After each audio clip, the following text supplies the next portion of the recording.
چرا آوردش ما؟ افغان با اینکه خیانت کرده به مملکت ما، بلند شد به کشورش خیانت کرده، اومد ایران چیکار کنه؟ اومدم اون بس کشور خودش خورمه بوده. خب باشه حق نداره همین کار یه جوون ایرانی هم بکنه. خب اون هم کار حکم ایرانی ها چرا می آورده؟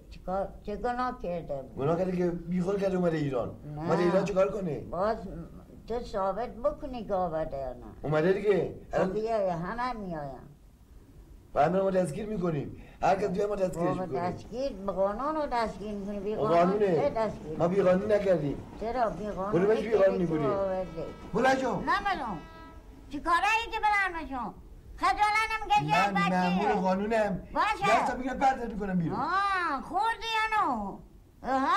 بلند شو. برو ول کن ببیای بچه ما.